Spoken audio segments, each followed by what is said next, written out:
इष्टोपदेश ग्रंथ में आत्मशुद्धि का मार्ग बतलाया जा रहा है। शुद्धता को पाने के लिए मन का अभिप्राय शुद्ध होना चाहिए और दूसरी बात है कि उसे पाने के लिए उसके साधन भी शुद्ध होने चाहिए। शुद्धता का लक्ष्य बना लेना कठिन तो है ही, लेकिन फिर भी आसान है। लेकिन शुद्धता का लक्ष्य बनाने के बावजूद भी तब तक आपको शुद्ध तत्व की प्राप्ति नहीं होगी जब तक आपके अभिप्राय में निर्मलता नहीं आएगी और उसे पाने के साधन आप शुद्ध नहीं अपनाओगे।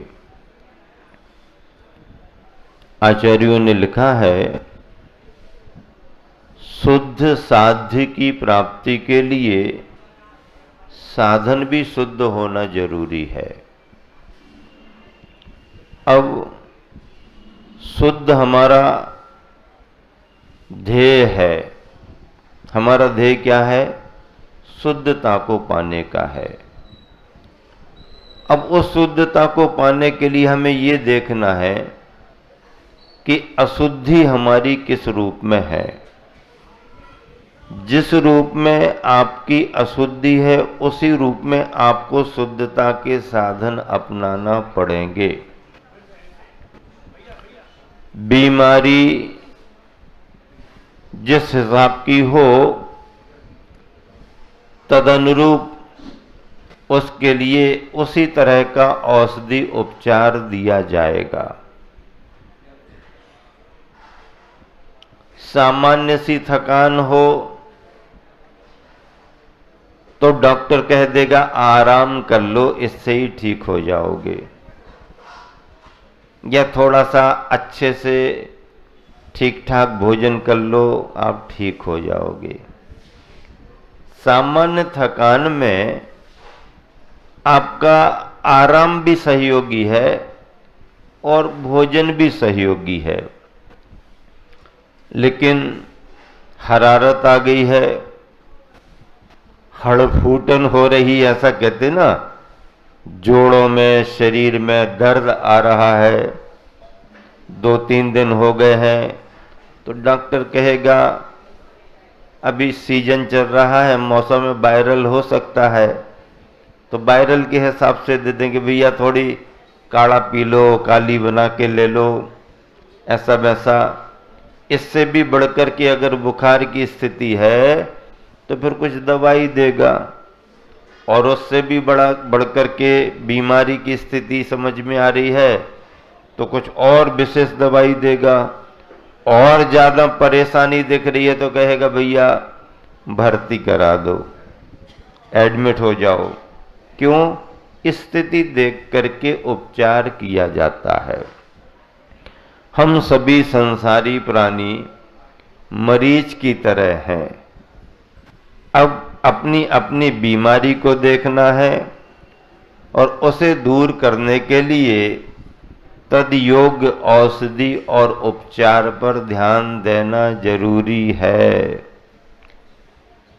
आचार्य पूज्यपाद स्वामी मन और आत्मा की शुद्धि के लिए इष्टोपदेश दे रहे हैं। कौन सा उपदेश दे रहे हैं? इष्ट उपदेश दे रहे हैं। इष्ट का मतलब है जो हमारे लिए कल्याणकारी है। देखो, बुखार दूर करने के लिए, बीमारी दूर करने के लिए औषधि कई बार कड़वी दी जाती है। कैसी दी जाती है? अब कड़वी औषधि कोई लेना नहीं चाहता, अब कड़वी औषधि नहीं लोगे तो ठीक कैसे होगे? अब पहले तो ये विचार करो कि बीमारी कैसे आ गई, गड़बड़ कैसे हो गया। तो मीठा खाने से गड़बड़ हो गया। अब मीठा खाने से गड़बड़ हो गया है तो क्या खाने से ठीक होगा? कड़ुआ खाने से ठीक होगा। कड़ुआ तो हमको जमता नहीं है, कड़ुआ तो हमको पचेगा नहीं। अच्छा, कड़ुआ खाना तो पचता नहीं है, कड़ुआ बोलना तो आता है। क्या अभ्यास में क्या है तुम्हारे? मेथी खा लो, जमती नहीं। करेला बना दें, थोड़े से मीठे कर देना। करेले को मीठे करके खाते। अब बताओ, करेला भी खा रहे हैं तो मीठा करके खा रहे हैं। अब मिठास उसमें भी चाहिए। करेला खा नहीं पा रहे, गुरबेल का काढ़ा वो तो जमेगा ही नहीं। जो तुम्हारे अंदर विकार विकृति आई है उसे दूर करने के लिए कड़वापन आपको लेना पड़ेगा। जब आपको खाने में कड़वा ठीक नहीं लगता तो बोलते समय व्यक्ति को यह ध्यान रखना चाहिए कि अगर हम कड़वा किसी से बोलेंगे तो उसको कैसा लगेगा। हाँ, स्वस्थ होने के लिए कड़वापन जरूरी है। आचार्य महाराज जितनी बातें लिखते हैं या लिख रहे हैं, आप तो श्रद्धालु हो, आपके अंदर सम्यक दर्शन के परिणाम हैं, आपको आत्म कल्याण की भावना है, तो आपको ये बातें अच्छी लग रही हैं कि सही लिखी हैं, अच्छी हैं, ऐसे ही होना चाहिए।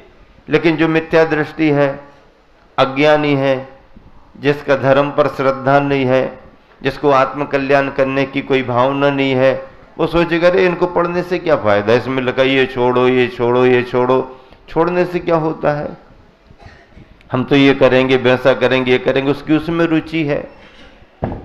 ज्ञानी सम्यक दृष्टि आचार्यों के द्वारा लिखे गए ग्रंथों में उनकी बातों को कल्याणकारी मानकर के स्वीकार करता है, चाहे वो उसे कर पाए और चाहे ना भी कर पाए, अच्छी मानता है। करने वाला करने लगता है, नहीं करने वाला नहीं भी कर पाता है। आगे करेंगे, देखेंगे, अभी अभ्यास नहीं है, अभी जमेगा नहीं, उतनी साधना नहीं, उतना संकल्प नहीं, तो नहीं करने वाला नहीं भी करे तो नहीं भी करे, लेकिन उसे अच्छी मान करके चलेगा कि आचार्य महाराज ने लिखा तो सही है, यही हमारे लिए कल्याणकारी है, लेकिन अभी हमारी अनुकूलता नहीं बन पा रही है, अभी हम इस साधना में नहीं ढल पा रहे हैं। ऐसा विचार करके वह जम सक्कई तम कीरई, जम चन सक्कई तहेव सद्दहनम, सद्दह मानो जीवो पावई अजरामरम ठानम। जितना बनता है वो करना शुरू कर देता है, जितना नहीं बनता है उस पर श्रद्धान रखता है कि आगे करेंगे आगे करेंगे, करने का हमारा भाव है। और ऐसा श्रद्धावान व्यक्ति भी किसी न किसी भाव में संयम धारण करके निर्वाण पद को प्राप्त कर लेता है। कितनी बड़ी बात है। जिनके मन में संकल्प आ जाता है, करने का भाव आ जाता है, वो प्रतिकूलताओं में भी करना शुरू कर देते हैं। और जिनके भाव नहीं बनते हैं, सभी तरह की अनुकूलता होने पर भी उनके मन में उत्साह नहीं आ पाता है। इसलिए तत्व की बात को समझने के लिए सबसे पहले श्रद्धावान होना जरूरी है। हम कर पाए ना कर पाए वो आगे देखेंगे, लेकिन इसको समझना तो शुरू करें। समझना तो शुरू करें, समझना तो शुरू करें। आज हम सुनेंगे समझेंगे तो कभी ना कभी करने की अनुकूलता बनेगी। देखिए श्लोक नंबर 22 है, आत्म ध्यान करने का उपाय। क्या बतला रहे हैं? किसका ध्यान करने का उपाय बतला रहे? ध्यान तो दुनिया में सबके चलते रहते हैं, लेकिन दुर्ध्यान, आर्त ध्यान, रौद्र ध्यान, खोटा ध्यान, खोटे विचार, खोटा चिंतन, ये तो प्राणी मात्र की परिणति है, उसकी तो कोई चर्चा ही नहीं है। ग्रंथों में आत्म ध्यान की चर्चा है, लेकिन आर्तरौद्र ध्यान की चर्चा भी इसलिए बताई गई कि जब इसको सुनोगे समझोगे तो इससे बचोगे, धर्म ध्यान में लगोगे, आत्म ध्यान में लगोगे। अब आत्म ध्यान करने का उपाय क्या है? इस श्लोक देखिए, उच्चारण करेंगे। संयम्य कर्णग्राम मेकाग्रतेन चेतसः आत्मात्मबान्ध्याये दात्मनैवात्मनि स्थितम्। एक साथ मिलकर, संयम्य कर्णग्राम मेकाग्रतेन चेतसः आत्मात्मबान्ध्याये दात्मनैवात्मनि स्थितिम्। स्थितम् क्या कहा? आत्मवान, आत्मा, यह जीव, यह प्राणी संबोधनवाची है। हम और आप कैसे आत्म ध्यान कर सकते हैं? कर्णग्राम संयम्य, कर्ण यानी इंद्रियां, ग्राम यानी एक तरह से संस्कृत में समूहवाची शब्द है, समूह के अर्थ में भी आता है। ग्राम नगर ये अलग हैं, लेकिन ग्राम उसी को कहेंगे जहां मिल मिल करके लोग रहते हैं। तो इंद्रिय समूह को संयमित कर ध्यान की प्रक्रिया बतला रहे हैं। और कहां से शुरू कर रहे हैं? पहली सीढ़ी, पहली शर्त क्या बताई? अगर किसी को अपनी आत्मा का ध्यान करना है तो सबसे पहले क्या काम करे? इंद्रिय समूह को संयमित करे, यानी इंद्रियों पर नियंत्रण पहले लाए। मन पर नियंत्रण है तो आपके मन के नियंत्रण से आपकी गाड़ी भी नियंत्रित रहेगी। ये तो बाहर की गाड़ी की बात है। अपने जीवन की गाड़ी के लिए भी मराठी में कहते हैं ना, मनाचा ब्रेक उत्तम ब्रेक। क्यों भागवत कर? क्या? मनाचा ब्रेक उत्तम ब्रेक।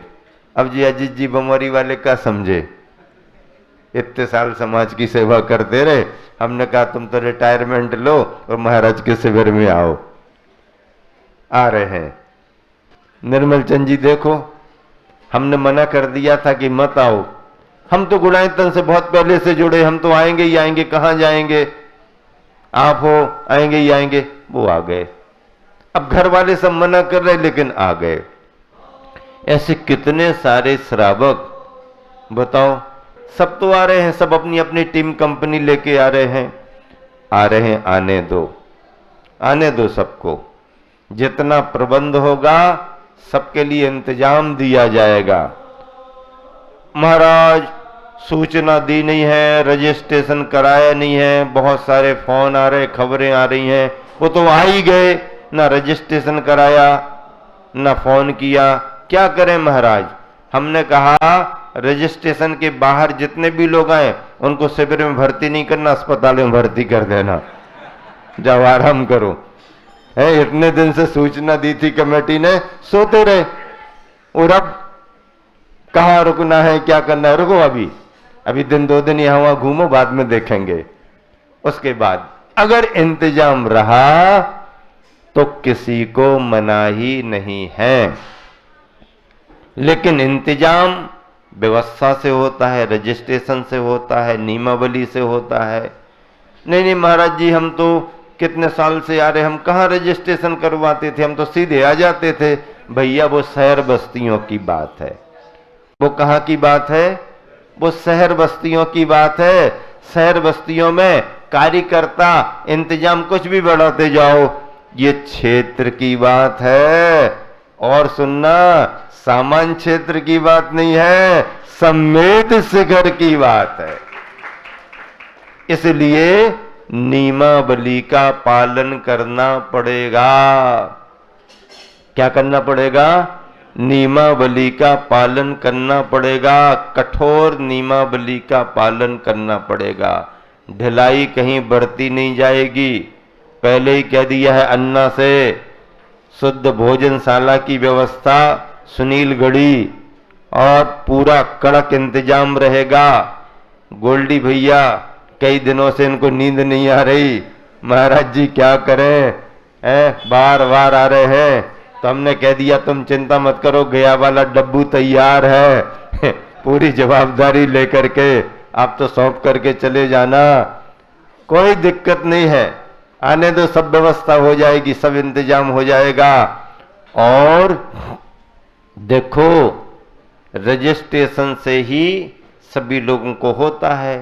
विभिन्न ग्राम नगरों में अलग बात है। सम्मेद शिखर जी है, पिछले साल पिंडरी में हुआ था, पिंडरी वाले जानते हैं। संजय पप्पू भैया और मनीष जी आए हुए हैं। ये तो केवल आपका नजारा देखने के लिए आए हैं और नजारा देख करके उनके यहाँ मुनि संघ का चातुर्मास हो रहा है, व्यवस्था वहां संभालनी है, आशीर्वाद लेकर के जाएंगे, वहां पर सब व्यवस्था बनाएंगे।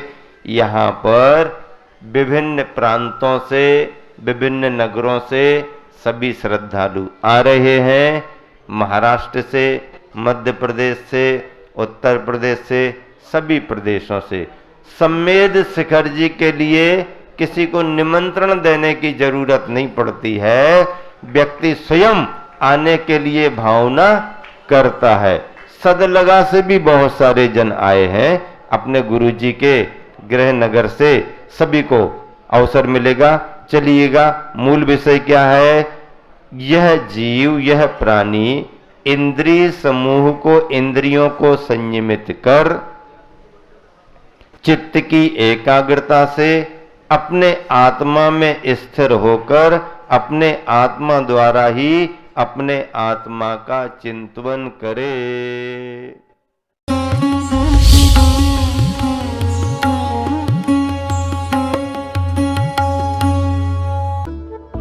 जहाँ हो